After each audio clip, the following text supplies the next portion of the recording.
눈을 장기적으로 봤을 때 보호해주고 노화를 늦춰주고 눈을 지켜주려면 선글라스 또는 자외선 차단 안경으로 해주시는 것을 권장드립니다. 핸드폰만 하루 종일 보고 있으면 눈이 여기에 맞춰져 가지고 시력이 변하는 경우가 있습니다.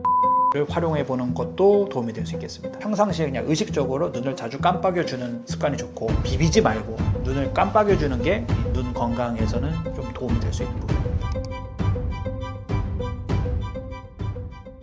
안녕하십니까. 저는 강남 브랜드 안과 대표 원장 한승수 원장입니다. 시력 저하는 크게 두 가지로 볼 수 있을 것 같습니다. 환자분들이 진료실에 병원에 오셔가지고 진료실에서 나 시력이 너무 많이 떨어질 것 같다 라고 해서 오셨는데, 막상 검사해 보면 시력이 안경 끼거나 또는 뭐 안경 안 끼고도 1.0 나오는 분들 많거든요. 근데 나는 시력이 떨어진 것 같아요, 너무 잘 안 보여요, 이런 경우들이 있습니다. 이건 이제 근본적으로 시력이 떨어졌다기보다는 어떤 시력을 불편하게 느끼게 하는 어떤 기능적인 저하라고 봐야 되겠고, 그게 아니고 진짜 근본적으로 시력이 떨어진 경우, 그러니까 도수가 바뀌거나 또는 안경을 껴도 시력이 안 나오는 경우, 이게 진짜 의사가 보통 생각하는 시력 저하인 거죠. 그러면 이제 전자, 이 기능적으로 시력이 떨어지는 것처럼 느껴지는 그 이유가 뭘까? 에서는 대표적으로 이제 생활 습관, 건조증이나 또는 눈이 너무 그냥 말 그대로 피로해가지고 느껴지는 증상들, 이런 것들이겠고, 그거 외에 이제 근본적으로 시력이 떨어질 수 있는 부분들은 대부분 일단 첫 번째는 노화겠죠. 사람이 이제 성장을 하고 나면 20대 이후로는 시력이 일반적으로 떨어지지 않죠. 그러다가 시력이 떨어지는 건 보통 이제 50대 이후 노안을 겪으면서 또 백내장 증상이 서서히 시작되면서 시력이 나은 시력이든 교정 시력이든 떨어지기도 하고 도수가 변하기도 하고, 그게 보통 의사들이 얘기하는 어떤 시력 저하라고 생각하실 수 있습니다. 눈 영양제는 이제 눈에 도움이 되는 영양 성분들을 다 모아놓은 거죠. 근데 이제 이거를 그냥 일반적인 음식으로 섭취를 한다면 몇 가지 생각해 볼 수 있는데, 대표적으로 이제 비타민 A가 많이 들어있다 하는 당근, 녹황색 채소, 이런 것들 도움이 되겠죠. 시금치, 케일, 브로콜리 이런 등등의 채소들도 도움이 되겠고, 그 다음에 보통 오메가3라고 얘기하는 등푸른 생선에 많이 들어있는 성분들, 그런 영양분들을 음식으로 섭취해 주시는 것도 눈의 노화, 눈의 전반적인 노폐물에 침착되는 정도를 예방해 준다라고 볼 수 있겠고, 그 다음에 블루베리 같은 항산화 성분이 있는 어떤 과일 또는 그런 성분들이 포함된 음식을 섭취해 주신다면 그런 것도 마찬가지로 눈의 어떤 노화를 근본적으로 조금 막아주면서 예방해 주면서 늦춰주면서 눈 건강 기능에 도움이 되리라 생각합니다. 외국 여행 나가보시면 이 선글라스 끼고 다니시는 분들이 많죠. 물론 우리나라는 미국이나 동남아나 이런 데보다 자외선 자체가 상대적으로 조금 약하다고 볼 수는 있는데, 그래도 우리나라 사람들이 선글라스 착용하는 거를 되게 좀 이상하게 생각하는 부분들이 있습니다. 젊은 사람들도 라식 수술하면 자외선 차단을 좀 하라고 권장은 하지만, 자외선 차단 안경을 쓰더라도 이 선글라스 착용은 남들이 보기 이상하게 보일 것 같고, 혹시 자기 눈 수술을 했는지 또는 어디 다쳐가지고 눈 부었는지 가리려고 생각한다 착용을 안 하는데, 눈을 그래도 장기적으로 봤을 때 좀 보호해주고 노화를 좀 늦춰주고 눈을 그래도 좀 지켜주려면 자외선 차단을 선글라스 또는 자외선 차단 안경으로 해주시는 것을 권장드립니다. 이게 꾸준히 하루하루가 누적되다 보면은 확실히 이런 자외선 차단을 좀 신경 써준 분들보단 안 한 분들이 백내장뿐만 아니라 눈에 여러 가지 기타 질환들이 생기는 빈도가 조금 더 높은 거는 제가 매일 진료 현장에서 느껴지는 부분이기 때문에 선글라스 착용은 가능한 한 좀 신경을 써주시면 좋겠다 이고요. 그 다음에 이제 특정 거리, 예를 들어 핸드폰만 하루 종일 보고 있으면은 눈이 여기에 맞춰져 가지고 경우에 따라서는 시력이 변하는 경우가 드물지만 있습니다. 그렇기 때문에 가까운 데도 봤다가 멀리도 봤다가 이거를 자꾸 해주면서 이 눈에 있는 이 수정체가 너무 한 곳에 집중돼 가지고 여기에 고착화되지 않도록 멀리 가까이를 좀 꾸준히 봐주시는 것도 도움이 되겠고요. 강한 빛을 너무 많이 보는 게 당연히 눈에 좋을 건 없습니다. 그래서 핸드폰 보면 다크모드라는 것도 그래서 나와 있는 거고, 네이버 같은 창도 다크모드 선택할 수 있듯이 눈에 어떤 피로감이나 전반적인 부분을 고려할 땐 다크모드를 활용해 보는 것도 도움이 될 수 있겠습니다. 그 다음에 눈을 계속 뭔가 한 곳에 집중해서 너무 오래 보면 자연스럽게 사람은 눈 깜빡임이 줄어듭니다. 의식하지 않으면 집중하는 동안 눈 깜빡임 횟수가 줄어드는데, 그로 인해 가지고 눈이 건조해지고 전반적인 불편이 자꾸 누적되기 때문에요. 이왕이면 내가 뭘 보더라도, 장시간 보더라도 평상시에 그냥 의식적으로 눈을 내가 일부러 자주 깜빡여 주는 습관이 좋고, 이 깜빡일 때마다 눈에 있는 이 펌프가 눈물을 분비해 주면서 짜내게 됩니다. 그럼으로써 눈이 조금 더 보호가 될 수 있기 때문에 비비지 말고 눈을 깜빡여 주는 게 눈 건강에서는 좀 도움이 될 수 있는 부분입니다. 눈을 오래 집중하다 보면 눈을 충분히 감았다 뜨는 게 아니고 눈을 살짝 그냥 감았다 떴다 이게 완전히 셔터가 완전히 내려서 덮였다가 열리는 게 아니고 눈이 일부만 감기게 되면 사실 눈이 더 힘들어지겠죠. 눈 입장에서 생각을 해보면 눈이 충분히 감았다 떠주고 또 눈을 감고 쉴 땐 쉬어줘야 되는데 하루 종일 핸드폰 보고 눈만 뜨고 있으면은 당연히 눈이 건조해지고 그로 인해 가지고 2차, 3차적으로 더 여러 가지 불편한 증상들을 겪게 되기 때문에 스스로 눈을 좀 관리하고 싶으시다면 눈을 충분히 잘 감고 잘 떠주고 학교에서도 쉬는 시간이 있고 50분 공부하고 10분 쉬듯이 내가 뭔가 일을 하더라도 또는 뭐 하실 일이 있더라도 충분히 감고 쉬는 시간은 충분히 가져줘야 된다. 좀 참고해 주시면 좋겠습니다. 눈 스트레칭 운동을 한다. 그러니까 예를 들면 이제 몸이 굳지 않으려고 팔다리 운동을 꾸준히 잘 해주면 스트레칭 해주면 몸이 유연해지고 전반적으로 몸이 건강해지죠. 그러니까 눈도 어떻게 보면 이제 멀리 봤다 가까이 봤다 카메라로 치면 줌인 줌아웃 이렇게 멀리 가까이 이렇게 하면서 눈이 왔다 갔다 운동을 해주면 상대적으로 눈의 피로감도 적어지고 조금 더 또렷한 상을 볼 수 있습니다. 그래서 눈 운동을 가르쳐주는 그런 학원들도 있다라고 들었는데 결국엔 어쨌든 눈을 적절하게 초점을 맺는 연습을 하면 환자로 하여금 조금 더 선명하게 볼 수 있게 도와줄 수 있겠죠. 그래서 핸드폰을 오래 보더라도 멀리 이렇게 좀 먼 산을 보듯이 좀 멀리 자꾸 봐주시는 거는 분명히 도움이 될 수 있습니다. 또 좀 따뜻하게, 또 어르신들 많이 하시는 게 이렇게 손에 이렇게 비벼가지고 따뜻하게 이렇게 덮고 있고 하면 확실히 이 자체가 좀 온도도 있고 눈이 약간 마사지도 되고 혈류도 좀 잘 돌면서 눈이 필요한 부분들 좀 많이 가라앉힐 수는 있는데 근본적인 해결이 되지는 못합니다. 좀 약간 조금 보조적으로 도움을 받을 수 있다 정도로 생각하시면 좋을 것 같습니다. 블루라이트가 눈에 해가 되느냐 괜찮냐 이건 좀 논문들마다 조금 얘기가 좀 다르긴 합니다. 일반적으로 봤을 때 안과 의사들 사이에서는 블루라이트 차단이 아주 중요한 문제라고 보지는 않습니다만 눈의 피로감이나 또는 특히 이 성장기 과정에 있는 어린이들 같은 경우는 블루라이트가 어쨌든 눈 성장 과정에서 해가 될 수 있다라는 결과들도 제법 나와 있기 때문에 블루라이트 차단을 하는 건 도움이 된다. 하지만 블루라이트 차단한다고 모든 게 다 해결되는 건 아니다. 블루라이트 차단이 아주 중요한 문제는 아니지만 해서 나쁠 건 없다 정도로 이해하시면 될 것 같아요. 이 또 블루라이트 차단을 안 하면 커피 많이 마신 것처럼 약간의 각성 효과를 불러일으켜가지고 좀 잠이 제때 잘 안 오게 하는 그런 문제도 좀 발생할 수 있습니다. 그래서 블루라이트 차단을 적절히 해주는 게 눈 건강뿐만 아니라 전반적으로 몸 컨디션 관리에 있어서는 좀 도움이 된다라고 생각을 하고요. 핸드폰 사용하시다 보면 눈 좀 편안한 모드 설정할 수 있는 부분들이 있습니다. 확인해 보시면 그런 모드를 켜놓으면 약간 선명도는 약간 떨어지는 감은 있지만 대신 상대적으로 장시간 사용했을 때 확실히 피로감은 덜한 부분이 있고 의학적으로 그걸 설명한다면 아주 이게 어떤 크게 해가 되던 부분을 막아준다까지는 아니지만 어쨌든 눈의 전반적인 어떤 기능 저하를 좀 막아줌으로써 환자로 하여금 불편감을 어느 정도는 좀 도와줄 수 있다. 그 정도 이해하고 활용해 보시는 것도 의미가 있다 생각합니다. 우리 한국 사람들이 특히나 몸에 좋은 거를 많이 찾는다고 생각하거든요. 그래서 의사들끼리는 자꾸 몸에 좋은 거 드시려고 자꾸 더 그만 찾으시고 차라리 몸에 나쁜 거를 좀 조심하실 필요가 있다라고 의사들끼리는 서로 얘기합니다. 이제 사실 환자분들 입장에서는 그래도 뭐라도 좀 도움 되는 거 하나라도 더 드시면 내가 조금이라도 노화도 막을 수 있고 불편한 것도 줄어들 것 같고 그 마음은 충분히 이해가 되는데 예를 들면 이제 눈 영양제 복용하면 당연히 좀 도움이 되는 부분이 있습니다. 노화를 어느 정도 조금 늦추는 부분도 의미가 있고 노폐물이 쌓이는 부분들도 예방적인 효과가 분명히 있는데 약은 아니기 때문에 어떤 눈이 좋아지냐 눈이 정말 드라마틱하게 다 잘 보이게 되느냐 그거는 아니라고 생각하시는 게 맞고요. 오히려 이제 눈에 해가 될 수 있는 부분들 남자분들 보통 흡연 그다음에 너무 지나친 음주 이런 내가 생활 습관에서 오히려 좀 조심할 부분들 좀 고쳐야 되는 부분들 또 보면 이 건강할수록 몸이 건강할수록 눈도 대개는 건강하기 때문에 내가 전반적으로 운동도 열심히 하고 식습관이나 또는 수면도 잘 먹고 잘 자고 이런 부분들이 결국엔 눈 건강과 다 이어지기 때문에 영양제도 드시면 당연히 나쁠 건 없는데 영양제에 자꾸 의지하려고 하지 말고 전반적으로 내 몸을 항상 건강하게 유지하고자 나머지도 좀 신경을 쓰시는 게 필요하다라고 의견 드립니다.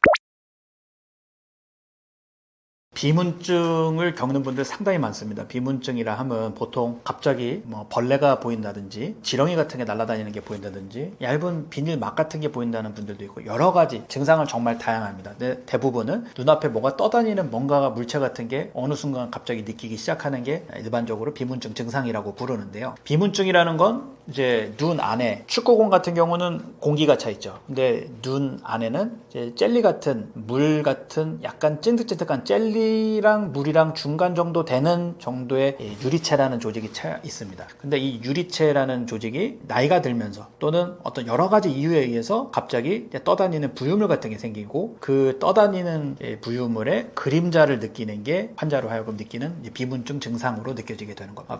비문증이 왜 생길까라는 부분에서 봤을 때는 보통 가장 기본적으로 이제 노화가 첫 번째긴 합니다. 이제 사람이 나이가 들면 이 눈 안에 차 있는 이 유리체라는 조직이 점차 조금씩 액화라고 부르는데 물처럼 조금씩 묽어집니다. 그러면서 이 물 주머니 같은 게 눈 안에 있는 카메라로 치면 필름 역할하는 망막이라는 부분과 유리체가 서로 떨어져 나가기 시작을 하는데 그게 후 유리체 박리라고 좀 복잡한 단어지만 그런 과정을 겪으면서 경우에 따라서는 어떤 파편 같은 게 떠다니는 게 생기는 그래서 느껴지는 게 비문증이죠. 그래서 기본적으로 노화 과정을 겪으면서 젊은 사람보다는 이제 연세 드신 분들일수록 아무래도 경험하게 되는 빈도가 더 높고 대부분 연세 드시면은 한 번 이상은 대부분은 느끼게 되시는 것 같습니다. 근데 비문증이 이제 노화랑도 어느 정도 연관이 있지만 비문증에서 또 많이들 느끼는 경우가 원래 눈 안경이 도수가 높았던 분들, 근시 도수가 높았던 분들이 상대적으로 이제 눈 안의 조직들이 전반적으로 약하면서 그런 비문증도 느낄 확률이 더 올라가고요. 또 경우에 따라서는 백내장 수술 같이 눈 안에 뭔가 수술을 한번 받고 나면 눈 안에 전반적인 어떤 흐름이 좀 바뀌면서 단기간으로 봤을 땐 수술 후 단기간으로 봤을 땐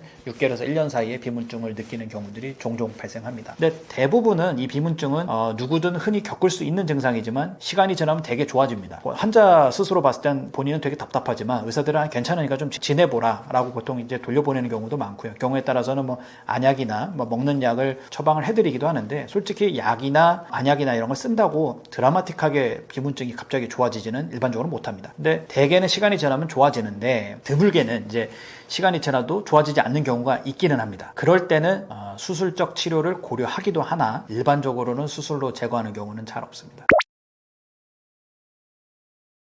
비문증이 이제 병적이냐 아니면 이게 병적이지 않은 경우냐 이거 판단하는 건 사실 환자 스스로 딱 자르기는 사실상 불가능합니다. 비문증을 몇 번 겪어본 분들은 또 다른 비문증을 겪었을 때 또 생겼나 보구나 하고 넘기기도 하는데 경우에 따라서는 그게 치료를 요하는 병적인 상황일 수도 있는데 환자 스스로 판단하기가 애매하니까 그냥 넘어갔다가 병을 키워서 병원에 가는 경우도 있고요. 또는 비문증이 생길 때마다 성가시고 불편하고 또 걱정되고 하니까 병원에 계속 가시지만 병원에 갈 때마다 특별히 해줄 게 없고 괜찮다라고 얘기하기도 합니다. 그래서 이게 환자 스스로 이게 상태가 괜찮은 비문증이냐 아니냐를 판단할 수 있는 어떤 의사로서도 이럴 때는 조심하세요라고 딱 얘기하기는 어려우니 좀 이상하다 싶을 때는 사실 병원을 가는 게 제일 안전하고 확실한 방법이긴 하고요. 하지만 그래도 조금이라도 이제 약간 예를 들자면 평상시 비문증과 다르게 예를 들면 날파리 같은 게 보였을 때 이게 개수가 너무 많이 단기간 내에 확 늘어났다거나 너무 심하게 늘어난 데 이어서 이게 점점 늘어난다거나 또는 비문증도 보이는데 그거랑 동반돼 가지고 일부분이 좀 잘 안 보이는 것 같거나 약간 커튼이 처진 것 같거나 또는 전반적으로 시력이 자체가 단순히 떠다니는 것만 보이는 게 아니고 전반적으로 좀 시력이 떨어진 것 같고 뿌옇게 보인다거나 그러면 이제 비문증이 뭔가 좀 문제가 있는 비문증, 병적인 비문증일 가능성이 좀 더 높은 경우입니다.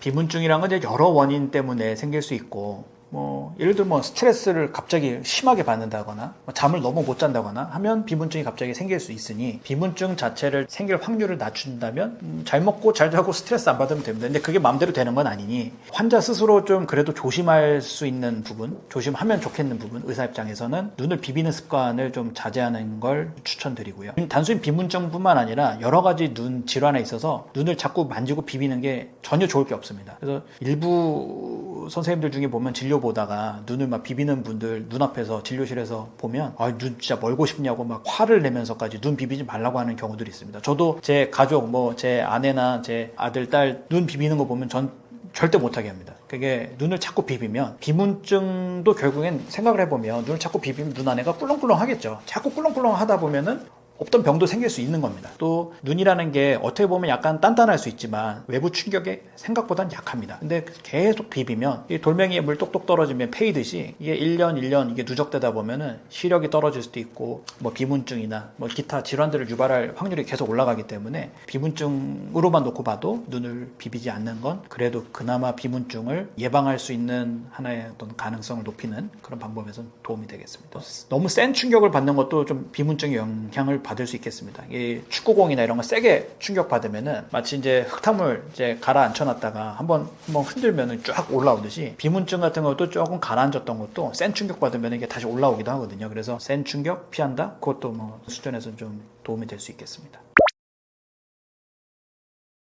이제 임신을 하면 몸이 전반적으로 다 변하죠. 이게 이제 호르몬 변화, 혈압, 뭐 혈류, 뭐 이게 전반적인 몸의 컨디션이 달라지다 보니까 안구로만 따졌을 때도 비문증을 포함해가지고 여러 가지들이 생길 수 있습니다. 환자분들 진료 보다 보면 시력이 임신하고 떨어졌다 이런 분들 정말 많습니다. 근데 그게 실제 측정을 해보면 눈의 어떤 전반적으로 안쪽의 구조의 두께가 달라지기도 하고요. 눈의 길이가 달라지기도 하고 여러 가지. 뭐 어떻게 보면 이제 여자분들 출산하고 나면 뭐 손목도 아프고 뭐 몸이 예전 같지가 않다 하듯이 눈도 이게 딱 꼭 집어서 이거다라고 얘기하기는 어렵지만 전반적으로 눈의 기능이 떨어지는 경우들이 있는데 그 중에 하나 비문증도 생길 수 있다. 또는 증상이 좀 더 심해질 수도 있다라고는 봅니다. 근데 구체적으로 임신이 비문증을 유발한다라고 어떤 인과관계로 설명하기는 좀 어려운 부분이 있습니다.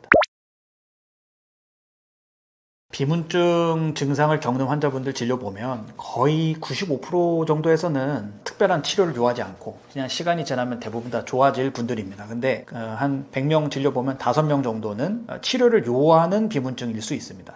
예를 들어 비문증이 왜 생겼을까 해서 그냥 단순히 떠다니는 입자가 생겼을 수도 있지만 어디 피가 나가지고 피가 이게 약간 이게 뽁뽁뽁뽁 올라오면은 그게 하나의 입자로 비문증으로 느낄 수 있는데요. 그러면 왜 피가 났을까? 눈에 멀쩡한 눈이 왜 피가 났을까? 생각해 보면 어디 혈관이 일부 찢어졌다. 왜 찢어졌을까? 생각해 보면 눈 뒤에 망막의 일부가 구멍이 뚫려서인 경우들이 종종 있습니다. 스티커도 살살살 뜯으면은 이게 잘 뜯어지지만 갑자기 확 잡아 뜯으면 다 찢어지잖아요. 그러니까 망막 쪽도 이게 눈 안에 어떤 변화가 생길 때 서서히 일어나면 괜찮은데 여러 원인 그 중에 이제 예를 들면 망막이 좀 얇은 고도근시라면 상대적으로 똑같은 반응이 일어나도 더 상대적으로 찢어지기가 쉬운 거고요. 또 어떤 외부 충격에 눈이 좀 구조적으로 원래 약했다든지 뭐 스트레스가 갑자기 생겼는데 그러면서 등등등의 어떤 눈 안에 변화가 생기면서 망막에 구멍이 생겼다, 찢어졌다 이럴 때는 치료를 해줘야 되는데 그걸 방치했을 땐 결과적으로는 일이 커지게 될 수 있습니다. 그래서 비문증이 대부분은 그냥 단순 비문증, 그냥 증상만 느끼지 치료를 요하는 게 아닌데 일부 비문증은 망막의 어떤 구조적인 변화, 근데 그게 레이저 치료로 보통 구멍 주변으로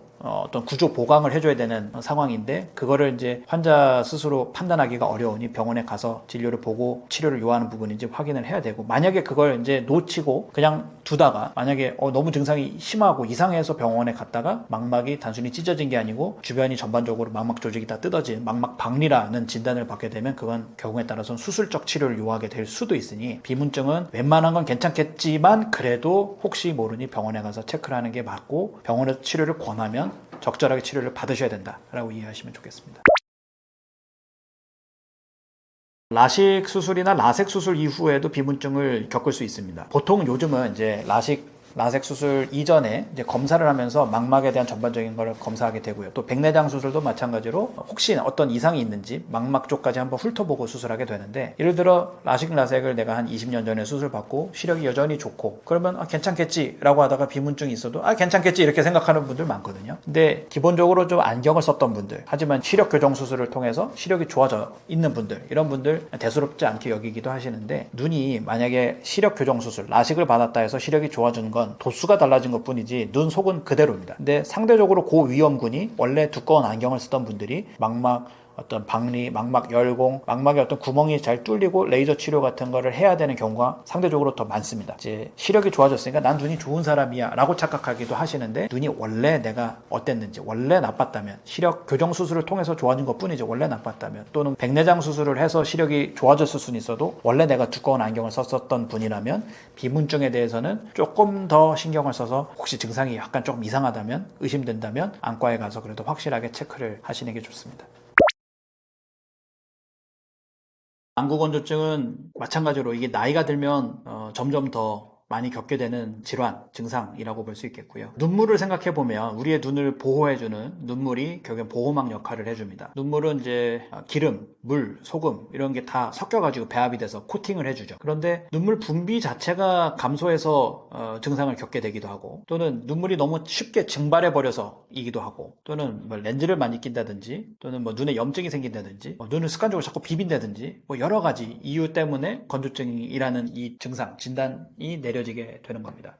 근데 이제 일단 큰 틀에서 봤을 때는 나이가 들수록 건조증을 겪는 빈도가 전반적으로 퍼센테이지가 더 늘어나는 거고, 우리가 어떻게 할 수 없는 부분이 이제 노화인 거고, 생활 습관에 따라서 더 이거를 악화시키는 경우들이 있는 거고요. 보통 이제 비교해 보면 남자 여자 비교해 봤을 때 여자들에서 건조증을 겪는 경우가 좀 더 많고, 보통 이제 갱년기 이후로 이제 50대에서 60대 넘어가기 시작을 하면서 남자분들보다 여자분들이 전반적인 호르몬 변화나 이런 걸 겪으면서 건조증이 심해지는 경우도 많습니다.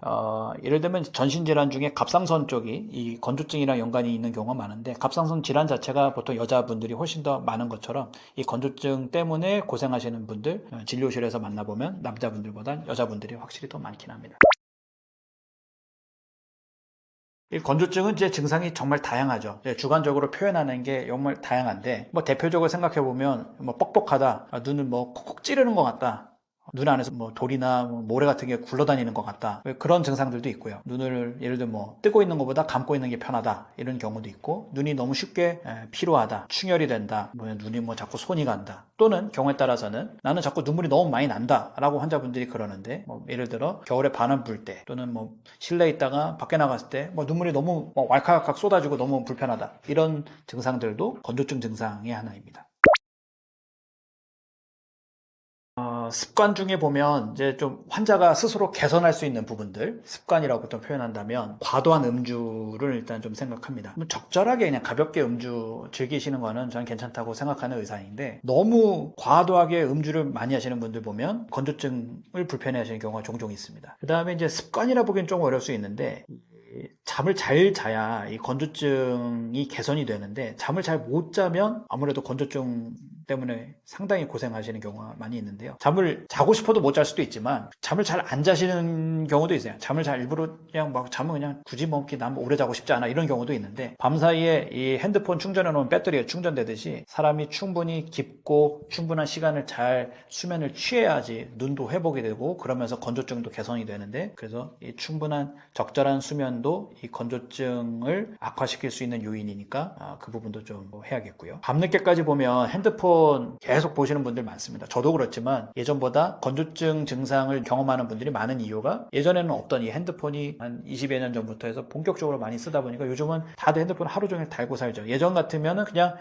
눈을 쉬어줄 시간도 환자들이 핸드폰에서 눈을 띄지 못하다 보니까 건조증이 심한 경우도 많고, 이 생활 습관 바꾸면 되는데 그걸 쉽게들 못하는 것 같습니다. 또 지나치게 냉방을 하거나 또는 겨울철에 너무 히터를 너무 세게 틀면 그 또한 건조증을 심하게 유발할 수 있는 부분이긴 하고, 예전만큼 코로나 때만큼은 아니지만 이 마스크 착용하는 경우에 보면 그런 논문이나 이런 보고된 바들이 있습니다. 이게 마스크를 정확하게 꽉 눌러주지 않으면 숨을 쉬면서 이 공기 순환 때문에 이 눈 쪽으로 계속 어떻게 보면 바람이 부는 거랑 비슷한 효과인 거죠. 그래서 눈물이 자꾸 증발되고, 그래서 건조증으로 코로나 때 좀 불편을 겪던 사람들이 많았고, 그래서 마스크 착용을 잘 하지 못하면 건조증이 오히려 유발될 수도 있다라고 봅니다. 뭐 운전이든 컴퓨터든 뭔가 내가 집중을 하고 있으면 눈 깜빡임이 줄어들 수밖에 없습니다. 그러면 당연히 그런 자연스럽게 건조증이 심해지는데, 운전할 때도 중간중간에 쉬든지, 뭐 컴퓨터나 이런 업무를 하다가도 쉴 땐 좀 쉬어주면 좋은데, 하루 종일 계속 집중해서 눈을 뜨고 있으면 아무래도 당연히 건조해질 수밖에 없겠죠. 눈을 비비면 눈이 원래도 건조해서 안 그래도 힘든데 거기다 자꾸 마찰을 주게 되니까, 그로 인해 가지고 2차적으로 스크래치, 상처 같은 게 생길 수 있고, 그래서 또 건조해지고, 그러면 또 손으로 비비고, 이게 계속 악순환으로 도는 경우들도 많이 있습니다. 그래서 어떤 질환이든 간에 눈 쪽에서는 눈을 비비는 거는 안 좋은데, 건조증도 마찬가지로 눈을 자주 비비면 절대 좋을 게 없습니다.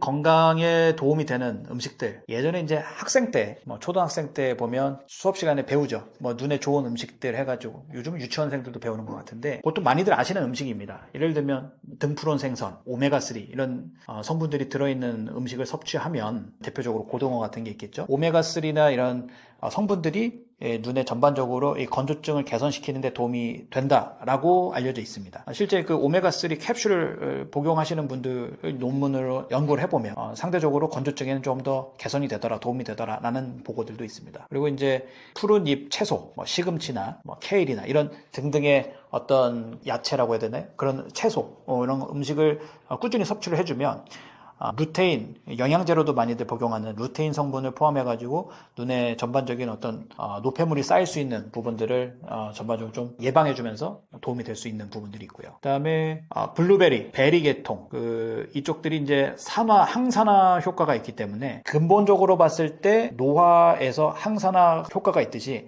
이 건조증에서도 항산화 어떤 성분들을 복용을 해주면 도움이 된다라는 보고들도 있고, 또 이제 쉽게 먹을 수 있는, 섭취할 수 있는 달걀, 계란 같은 경우도 건조증에 일부 도움이 된다라는 보고들이 있습니다. 근데 사실 이거 먹어서 해결하려고 하면 끝도 없습니다. 그러다 보면 오히려 살만 더 찌겠죠. 그거보다는 근본적으로 내가 할 수 있는 부분들을 생각했을 땐 눈을 너무 혹사시키지 않는다. 불필요하게 핸드폰 보지 않고 자제한다. 가능하면 잠도 잘 잔다. 자려고 노력한다. 이런 부분들이 더 저는 중요하다고 생각합니다.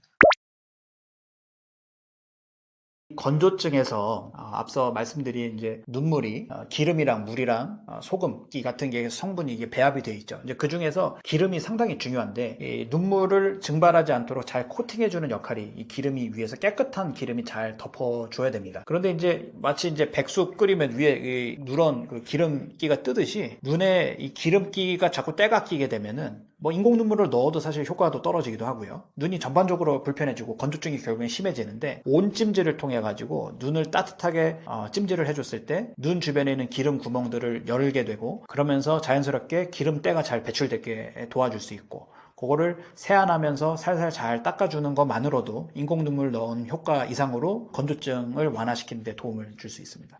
눈 주변에 기름때가 자꾸 생기면 가래끼 같은 것도 잘 생깁니다. 근데 그런 부분들을 온찜질로 하루에 한 번 이상 아침 저녁 이렇게 좀 잘 따뜻하게 찜질을 해주면 눈 피로감도 줄어들고 잠도 잘 오죠. 근데 눈 주변으로 이 묵은 때 같은 걸 잘 주기적으로 배출시켜주는 것만으로도 인공 눈물 사용 이상으로 좋은 효과를 기대할 수 있다고 생각합니다.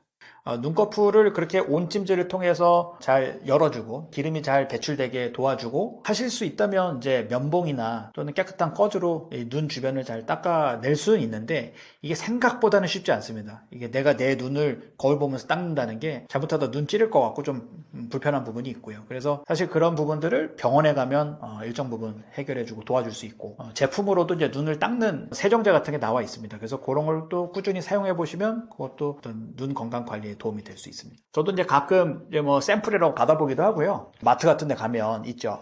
또는 이제 약국에도 파는데 그 찜질 팩 같은 거를 팔기도 하고 레인지에 전자레인지에 돌려서 쓰는 제품도 있고 뜯으면 이게 따뜻해지는 것도 있고 경우에 따라서 이제 환자분들 중에서는 홈쇼핑에서 구입해가 마사지 기능 있는 것도 같이 쓰시기도 하는데 일단 다 도움은 됩니다. 눈이 이 건조증 관련해서는 온찜질하는 게 맞고 눈이 가려울 때는 냉찜질하는 게 맞거든요. 기본적으로 온찜질 기능이 있는 제품들을 사용하게 되면 어쨌든 눈이 따뜻해짐으로써 혈류 개선도 되고 전반적으로 그런 노폐물이 배출되는데 용이해지기 때문에 환자분들이 집에서 손쉽게 해볼 수 있는 방법이라고 봅니다. 눈꺼풀에 보면 이 속눈썹 나 있는 이 테두리 부분이 있습니다. 피부랑 눈 안쪽 점막 그 경계에 보면 마이봄샘이라고 해서 기름을 분비하는 구멍들이 있습니다. 근데 이 마이봄샘이라는 게 적절히 기름을 배출해주면서 눈을 보호해주는 역할을 하는데 이 노화로 또는 이제 전반적인 어떤 여러 이유로 인해서 기능이 저하가 되면 결국엔 건조증을 유발하게 됩니다. 이 마이봄샘에서 나오는 기름을 적절히 잘 배출시켜주고 잘 짜준다면, 제거해준다면 도움이 될 수 있는데 문제는 이게 내 맘대로 이게 잘 짜지지가 않습니다. 의사들도 어느 정도 숙련이 되기 전에는 너무 세게 짜도 문제고 너무 약하게 짜도 문제고 괜히 너무 세게 만들면 자극만 되고 경우에 따라서는 붓기도 하고 상처가 생겨가지고 오히려 더 이물감 꺼끌거리고 불편할 수도 있고요. 너무 살살 건드리면 이거 하나 의미가 없고요. 근데 이제 그냥 단순히 잘 짠다고 되는 문제가 아니고 일단 잘 배출이 되게 용이하게 만들려면 그래서 앞서 말씀드린 온찜질 같은 거를 병행하고 적절하게 잘 배출을 시켜주면 되는데 그게 한계가 있으니 병원에 가서 적절히 치료를 받는 게 오히려 더 안전하고 더 손쉬운 방법일 수도 있고요. 요즘에는 이제 IPL이라 해서 피부과에서 피부가 뽀얘지게 받는 레이저 중에 IPL이라고 있는데 눈 주변에 사용하는 IPL 레이저가 있습니다. 이런 레이저 치료를 병행을 적절히 해주면 이 피부 안쪽에 깊숙이 레이저가 침투를 해가지고 기름 분비가 조금 더 원활하게 되고 어떻게 보면 청소가 되는 거죠. 그런 걸 도울 수 있는 방법들이 있으니 증상으로 좀 불편을 겪고 계신다면 안과에 가서 IPL 치료도 한번 문의해 보시는 것도 도움이 되리라 생각합니다. 거울을 잘 들여다보면 이 눈꺼풀 테두리에 약간 노랗게 뭔가가 딱지같이 붙어있는 거를 볼 수도 있는데요. 저 같은 경우는 이제 진료실에서 현미경으로 눈 보다가 그런 게 눈에 보이면 저 스스로도 좀 거슬리기 때문에 저는 그걸 다 제거를 해드립니다. 근데 스스로 이거를 눈에 뭔가가 있는 것 같아가지고 짠다? 이거는 잘 짜려고 해도 잘 짜지지도 않고요. 괜히 하다가 눈만 찌를 수 있기 때문에 사실 그냥 병원 가서 제거하시는 게 더 적절하겠죠. 이게 마음대로 생각보다 제거가 잘 되지 않고 완벽하게 제대로 제거를 하기도 쉽지 않고 오늘 이게 뭐 누른다고 해서 이게 뿅 나오지도 않거든요. 이게 일단 기본적으로 기름이 어느 정도 적정한 온도 이상으로 올라가야 기름이 녹고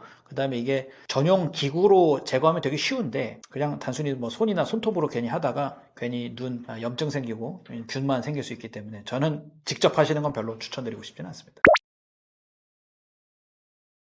인공 눈물은 이제 환자분들 중에 간혹 인공 눈물 너무 많이 쓰면 오히려 눈에 해롭다 또는 일종의 어떤 약물 사용을 너무 과하게 하면은 뭐 내성이 생기듯이 내 눈에서 뭐 눈물 분비가 안 될 수 있다 이렇게 이해하시는 환자분들도 계신데 저는 그걸 반대로 그냥 항상 설명드립니다.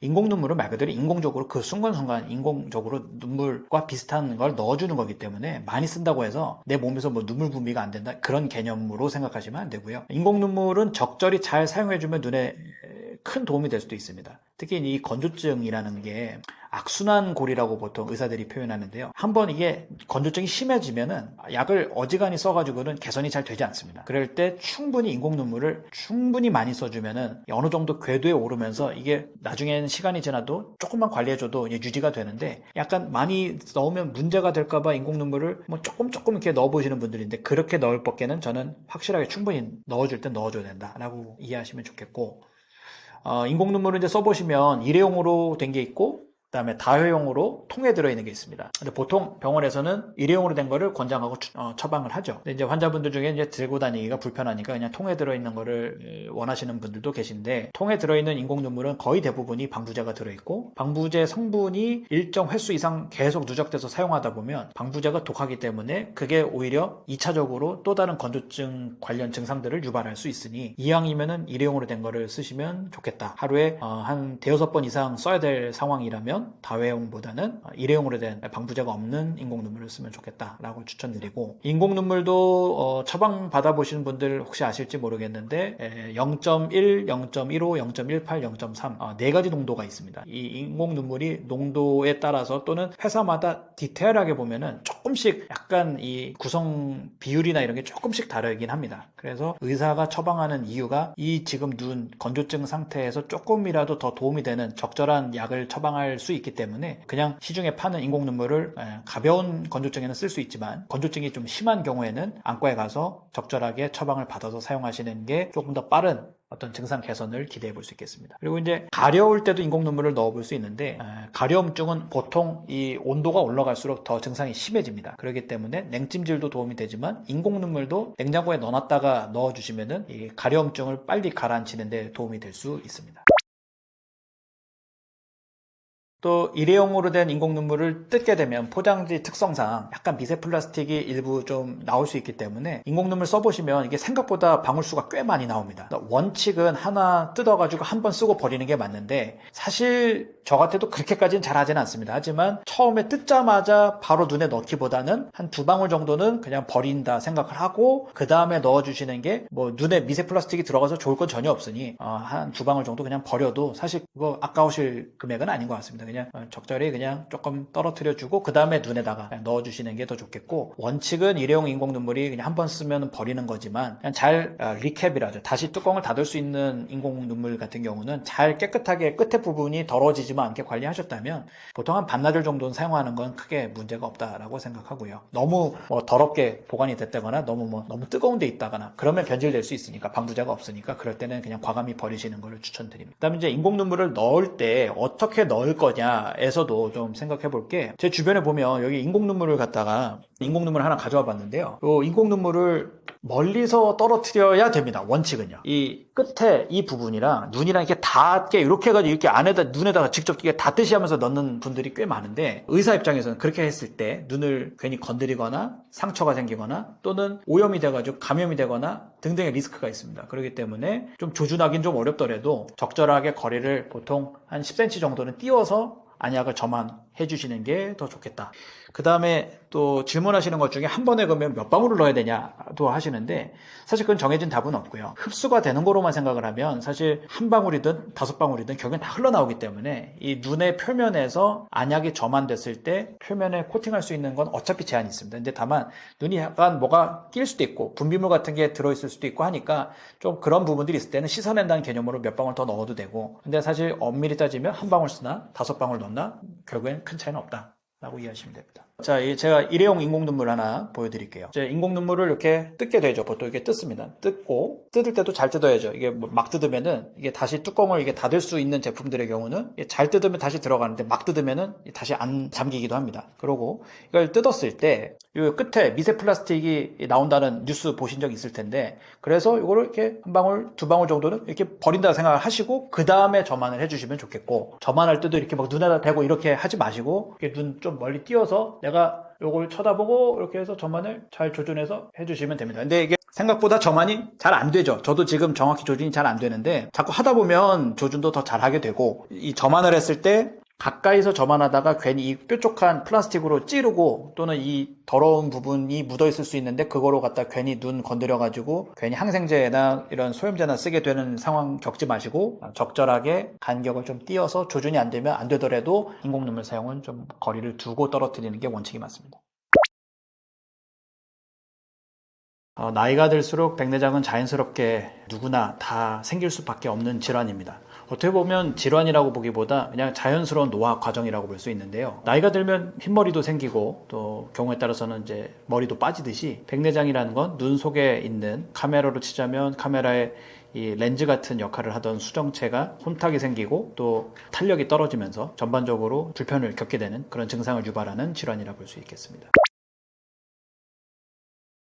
백내장은 이제 누구나 다 겪게 된다라는 의미가, 이제 예전과 다르게 점점 평균 수명이 길어지고 누구나 다 오래 살게 되다 보니 결국에 나이가 들면 겪게 되는 것이죠. 일단 그래서 가장 백내장에서는 기본적으로는 노화가 주요 원인이라 생각이 되고, 그 이외로 봤을 때는 어떤 전신 질환, 대표적으로 이제 당뇨가 해당될 수 있겠고요. 또 외상, 눈을 세게 부딪힌다면 또 생길 수 있는 게 백내장이고, 또 다른 부분에서는 어떤 약물 사용, 피부과나 정형외과나 기타 다른 과에서 사용하는 약물, 그 중에서 대표적으로 스테로이드 약물을 사용하게 되면 눈에 백내장이 유발되는 경우가 종종 있습니다.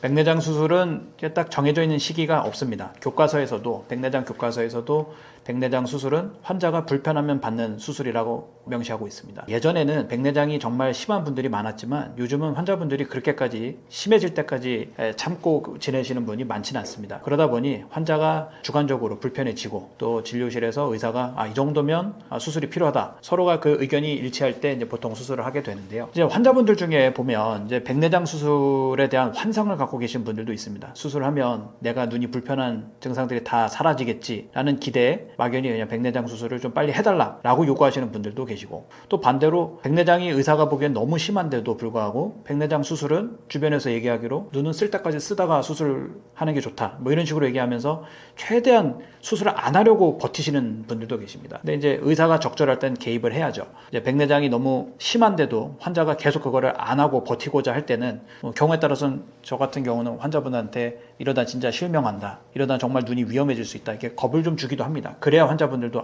이제 진짜 수술을 해야 되는구나 라고 인식을 하고요. 또 너무 수술에 대해서 너무 막연하게 기대하는 분들한테는 아예 하지 말라고 말씀도 드립니다. 수술한다고 다 좋아질 부분이 아닌데, 눈이 다른 이유 때문에 불편한데 이걸 마치 수술하면은 모든 게 다 해결되리라 기대하는 분들은 막상 수술하고 나면 불편하시죠. 이거 수술했는데 똑같다, 오히려 더 불편하다. 그렇기 때문에 백내장 수술은 의사가 적절히 이제 판단하에 수술 시기를 결정하게 되는데 다시 원점으로 돌아가 생각해 보면 어쨌든 환자가 좀 불편함을 겪을 때 수술하게 되는 건 맞습니다. 그러니까 부모님께서 눈이 불편하다, 그럼 이게 수술을 해야 되느냐 그랬을 때 저 같은 경우는 아직 제 부모님은 수술 받지는 않으셨고요.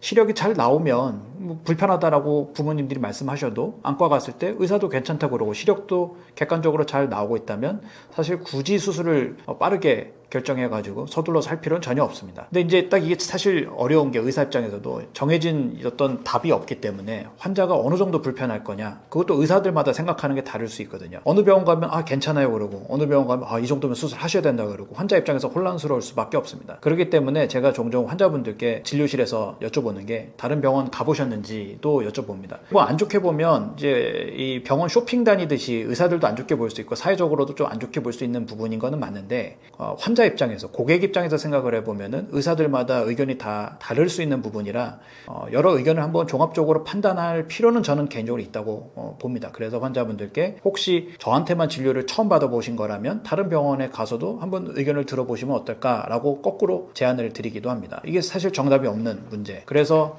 내 부모님이라면 너 같으면 내 부모님 수술해야 된다고 생각하냐라고 이제 주변 제 지인들도 물어보면 불편해 하시냐, 어느 정도 시력이냐, 그 다음에 주로 그러면 어떤 게 불편하냐. 그냥 단순히 예전에는 백내장 수술할 때 시력이 얼마냐를 기준으로 많이들 이제 논했죠. 시력이 원래 1.0이었는데 또는 안경 끼고 1.0이었는데 지금 뭐 예를 들어 0.7이 됐다, 0.5로 떨어졌다. 그럼 수술할 거냐 이런 식으로 봤는데 요즘은 이제 백내장 수술도 많이 좋아졌기 때문에 안경을 벗을 수 있는 기회일 수도 있고 또 환자가 원하는 게 가까운 뭐 핸드폰 보는 게 잘 보기를 기대해서 수술을 원하는지 또는 뭐 운전하는 게 불편한 건지 아니면 그냥 단순히 막연하게 그냥 침침하다라는 그냥 표현만 하지 실제 시력점은 1.0으로 멀쩡한지 여러 가지 검토할 게 너무나 많습니다. 그래서 수술은 어느 시기에 권할 거냐 말 거냐 이거는 결국엔 의사와 환자가 충분히 상의를 하고 결정을 해야 될 부분인데 내 눈이 얼마나 소중한데 의사 한 명의 의견만 믿고 수술을 결정할 수 있을까? 저 같으면 솔직히 저는 그렇게 못할 것 같습니다. 만약에 저도 나중에 백내장 수술을 하게 되면 저 스스로도 검사 결과를 보겠지만 주변 의사들한테 할까 말까 저 같으면 여러 명한테 물어볼 것 같아요. 저도 이제 다른 과 질환을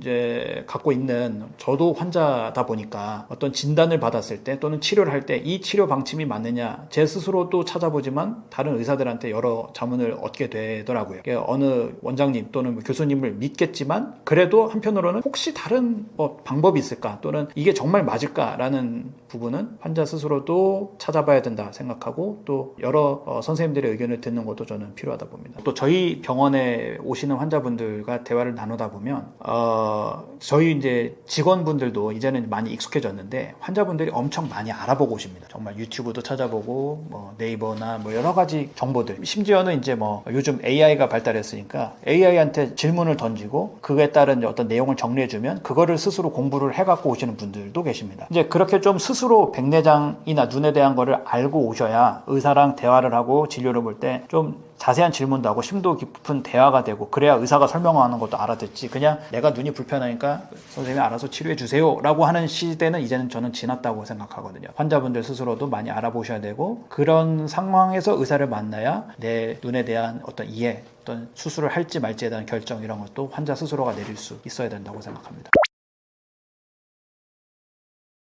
백내장과 녹내장이 이제 헷갈려 하시는 분들도 많고요. 또 환자분들이 이제 걱정하시는 게 백내장 심해지면 녹내장으로도 진행될 수 있다라고 들었는데 이게 진짜인지 진료실에서 궁금해 하시는 분들 많이 있습니다. 백내장과 녹내장을 간단하게만 말씀드리면 백내장은 눈 안에 있는 수정체가 혼탁해지면서 또는 탄력이 떨어지면서 이제 시야가 흐려지거나 시력이 떨어지는 그런 증상들을 유발하게 되고 녹내장은 눈 속에 있는 신경이 기능이 떨어지는 그래서 자연적으로 노화가 일어나는 속도보다 더 빠르게 신경이 약해지는 병이라고 보시면 됩니다. 근데 백내장은 기본적으로 수술할 수 있는 병이고 녹내장은 근본적으로는 해결하기가 어려운 신경이 계속 나빠지는 또 어떻게 보면 이제 멈추지 않는 계속 진행하는 병이죠. 근데 이제 일부 백내장에서는 백내장이 진행되면서 눈 안에 백내장이 점차 뚱뚱해집니다. 백내장이 이제 딱딱해지고 뚱뚱해지면서 제한된 눈 속에서 눈 안에는 물이 흐르고 있는데 이 물의 흐름을 막게 됩니다. 그러면서 갑작스럽게 이 녹내장으로 확 진행하게 만들기도 하죠. 그래서 백내장이 녹내장으로 진행할 수도 있다라는 질문에는 실제 그럴 수도 있다라고 이해하시는 게 많습니다. 주로는 원래 시력이 좋았던 분들에서 보통 더 많이 일어납니다. 안구 길이가 이제 참고적으로 말씀드리면 시력이 좋았던 사람들이 대개 안구가 더 작습니다. 시력이 나빴던 학생 때부터 안경 쓰던 분들이 안구 길이가 더 깁니다. 나이가 들었을 때 수정체가 점차 뚱뚱해졌을 때, 부피가 커졌을 때 눈 공간이 작던 시력이 좋았던 분들에서 갑자기 녹내장으로 확 진행하는 경우가 오히려 더 많기 때문에 대개 보면 시력이 좋았던 분들은 안경도 안 써봤고 그냥 돋보기 정도만 좀 쓰고 그랬던 분들은 사실 병원에 잘 안 가십니다. 확실히 저도 원래 눈이 좋은 사람이지만 제 주변에 눈 좋은 분들은 대개 나이가 꽤 들어서 정말 백내장으로 불편해지기 전까지는 난 살면서 안과 거의 가본 적이 없다 이런 분들 꽤 많습니다. 근데 반대로 안경 쓰던 분들은 이런저런 이유로 안과를 많이 가시죠. 그러다 보니까 이 질환 자체가 갑자기 백내장에서 녹내장으로 진행할 확률은 보통 안과를 자주 안 가던 분들에서 오히려 더 일어나다 보니 환자분들 입장에서는 이게 일어날까 말까 하는 약간 전조 증상들이 있는데도 대수롭지 않게 여기고 나 원래 눈이 좋은 사람이니까 라고 그냥 넘기기도 합니다. 그러다가 갑자기 눈이 나빠져서 병원에 가면 왜 이제 오셨냐 라고 하게 되죠. 그래서 백내장은 적절할 때 수술하는 게 그래서 필요한 거고 주기적으로 검진을 해야 될 필요가 있는 겁니다.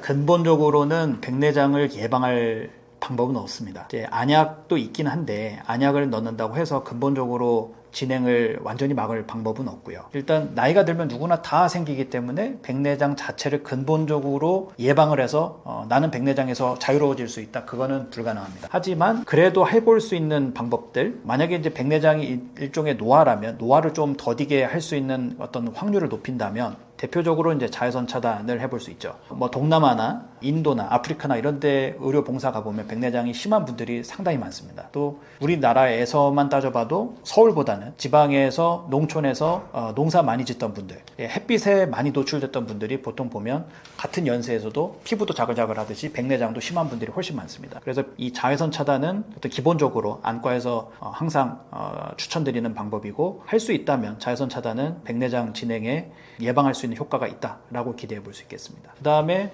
보통 이제 나이가 똑같이 들어도 나이가 예를 들어 뭐 환갑이 돼도 누구는 약 하나 먹는 거 없는 건강한 사람이 있고 어떤 분들은 혈압, 당뇨, 고지혈증 다 갖고 계신 분들이 있죠. 눈도 마찬가지로 보면 기본적으로 몸이 건강한 분들이 백내장도 평균적으로 봤을 때는 진행 속도가 더 느린 경향이 있습니다. 특히나 이제 눈에서는 당뇨가 제일 안 좋기 때문에 전신 질환 관리, 평상시 운동을 충분히 열심히 해주고 특히나 당 관리를 잘 해주시는 게 백내장 진행을 좀 예방할 수 있는 하나의 방법이라 기대해 볼 수 있겠고요. 흡연도 일단 만병의 어떤 원인이 될 수 있지만 백내장에서도 일부 영향을 받을 수 있기 때문에 흡연도 가능한 한 자제하시는 게 의사 입장에서는 추천드리는 방법입니다.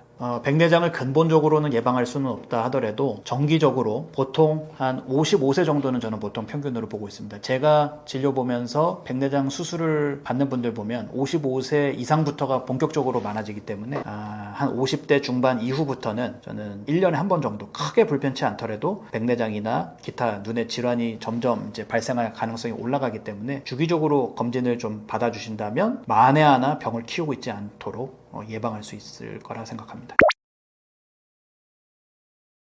단초점 인공수정체가 무엇인가라는 궁금증은 일단 인공수정체라는 그 단어 자체가 생소하신 분들도 많을 것 같습니다. 백내장 수술이란 걸 받게 되면 누구든 인공수정체라는 걸 사용하게 됩니다. 백내장이라는 것 자체가 내 몸 속에 있는 수정체이고 인공으로 된 인공수정체로 갈아 끼워주는 수술이 백내장 수술입니다. 그런데 이제 사실 뭐 대부분의 안과 진료에서 백내장을 뭐 잘 제거해 드리겠다, 뭐 깨끗하게 잘 보이게 해드리겠다 정도로 보통 의사들이 설명하다 보니 대다수의 환자분들이 여전히 백내장 수술을 받았음에도 나는 내 몸에는 뭐 인공수정체를 넣은 적이 없다라고 굳게 믿고 계신 분들이 진료실에서 참 많습니다. 인공수정체 또는 이제 의사들이 렌즈 또는 뭐 인공렌즈 이렇게 부르기도 하는데요. 눈 속에 예전에 이제 멀리 봤다 가까이 봤다 하던 그런 기능을 해주던 수정체, 또 이 수정체가 경우에 따라서는 이제 도수가 안 맞으면 안경으로 이제 그걸 도수를 커버를 했었죠. 근데 그걸 이제 수술하면서 백내장을 제거하면서 수정체를 제거하고 그 자리에 넣어주는 게 인공수정체라고 부르는데 이 인공수정체는 크게 두 가지, 단초점과 다초점이 있습니다. 안경도 나이 들면 이제 일반 안경을 쓰던 걸 다초점으로 바꾸듯이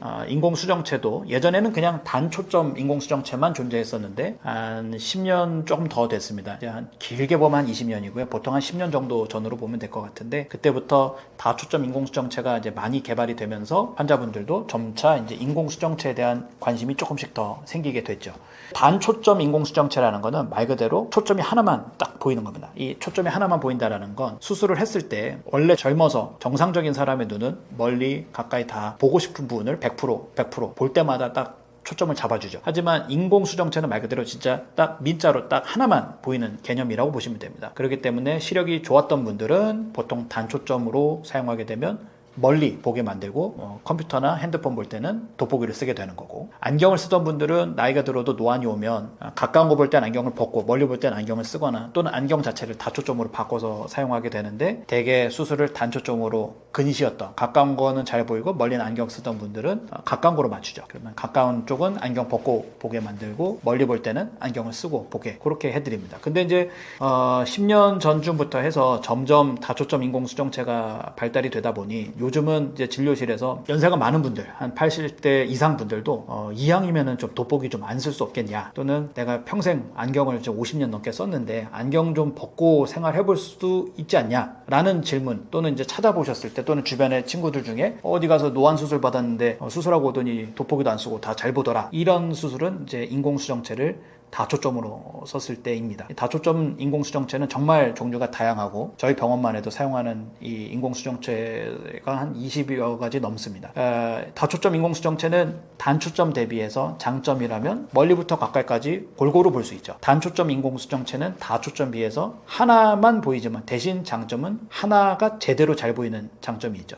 안경을 쓴다는 전제하에서는 단초점 인공수정체가 조금 더 선명하고 조금 더 어느 하나가 딱 정확한 포인트가 잘 보이는 부분이 있기 때문에 좋을 수 있는데, 요즘 환자분들은 멀리도 잘 보고 싶고 핸드폰도 잘 보고 싶고 안경도 가능하면 안 쓰고 싶고, 또 경우에 따라서는 젊어서 내가 라섹 이런 수술을 받아본 경험이 있는 분들도 계시고 하다 보니까 예전보다는 다초점 인공수정체를 선호하는 분들이 훨씬 많습니다. 다만 이제 비용이 단초점으로 수술했을 때 난시를 포함해서 교정하지 않고 그냥 단순히 그냥 단초점 수술, 백내장만 제거했다라는 개념으로 수술을 할 때는 비용이 나라에서 딱 정해져 있습니다. 23만 원 정도가 본인 부담금이기 때문에 부담 없이 수술할 수 있죠. 그런데 다초점으로 수술하게 되면 대략 평균적으로 봐도 한쪽 눈 기준으로 적게는 한 100만 원에서 많게는 한 500만 원 정도까지 할 수 있기 때문에 비용 부담에 따른 환자분들의 선택의 고민이 아무래도 많을 수밖에 없습니다. 다초점 인공수정체는 어떻게 보면 원하시는 분들께는 정말 좋은 렌즈일 수 있습니다. 뭐 골고루 다 잘 볼 수 있으니까요. 근데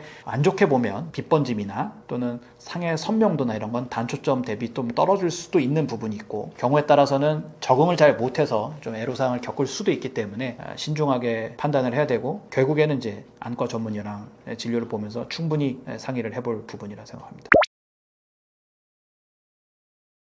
저희 병원에서 지금 함께 운영하고 있는 닦아는 안과라는 채널이 있습니다. 이 닦아는 안과라는 그 제목, 그 타이틀, 이 채널명처럼 저희 닦아는 안과에서는 안과 의사들이 이전에는 좀 말하기 어려웠던 부분, 환자들한테 잘 얘기하지 않았던 부분들을 예전부터 많이 다뤄오고 있고요. 특히 이제 백내장 수술 관련해서 어떤 다양한 정보뿐만 아니라 의사들이 환자한테 잘 하지 않았던 여러 가지 내용들까지 심도 깊게 다루고 있으니, 백내장 수술은 누구나 한 번은 결국엔 겪게 되는 수술이고요. 그게 내가 보호자로서든 당사자로서든 겪게 되기 때문에 저희 채널 참고하신다면 백내장 관련된 자세한 내용들은, 거의 웬만한 내용들은 다 담겨져 있으니 큰 도움이 되리라 생각합니다. 이 안과 의사로 일을 하다 보면 환자분들 또는 보호자분들이 충분한 이해를 하고 오는 게 저는 참 좋습니다. 잘 알아보고 오셔야 저도 자세한 설명을 드리고, 그래야 후회 없는 수술을 받게 되고, 특히 이 백내장 수술은 누구나 한 번은 겪게 될 확률이 매우 높은 수술이고, 또 한 번 받게 못 받는 수술일 수도 있습니다. 백내장 수술은 수술 받고 또 받고 하는 수술이 아니고, 한 번 수술 받으면 평생 내 이제 남은 세월을 다 이 백내장 렌즈 인공수정체로 지내는 거기 때문에 환자로 하여금 좀 잘 이해를 저는 시키고 싶은 마음에 이 채널을 운영하고 있고, 저희 채널을 한번 확인해 보신다면 수술을 어디서 받든 정말 백내장에 대해서는 웬만한 의사만큼 나도 알고 있다 라고 자신 있게 아마 진료받으러 가실 수 있을 겁니다. 저희가 이제 또 저희 채널이 좀 다른 채널과 좀 다른 점이라면 백내장 수술을 받은 분들의 후기가 100여 개 이상 많이 있습니다. 여러 케이스 또 여러 인공수정체를 다루고 있기 때문에 영상을 보시다 보면 이게 내 얘기를 하는 것 같고 내 눈에 관련된 가장 비슷한 케이스를 다루는 것 같고, 그랬을 때 적절한 어떤 인공수정체를 사용했을 때 이 환자분처럼 잘 보이게 내가 원하는 만큼 멀리든 가까이든 전반적으로든 그런 부분들을 확인하시기에 참 좋은 채널이라. 다만 이제 의료법 테두리에서 좀 제약이 있다 보니 그냥 일반적으로 다 보여드릴 수는 없고요. 멤버십에 가입하신 분들의 한해서만 공개를 할 수 있는 게 의료법적인 제한이 있는데 990원입니다. 990원만 결제하시면은 영상을 다 확인해 보실 수 있고, 다 보셨으면 다시 중지하셔도 되니까요. 백내장 수술에 대한 고민이 있거나 혹시 고려하고 계시거나 한다면 저희 채널 멤버십을 가입하신다면 다양한 후기들을 잘 확인해 보실 수 있습니다. 저희 영상을 보시다가 또는 후기를 보시다가 궁금한 점이 있으시면 편하게 밑에다 댓글을 달아주시면 됩니다. 주로 제가 댓글을 다 달아드리고 있는데요. 진료 보면서 사이사이 댓글이 달릴 때마다 답변을 다 드리고 있고, 그래도 해결이 안 되는 부분은 전화로 문의를 하시던가 또는 혹시 병원에 내원을 하신다면 자세하게 설명드릴 수 있습니다.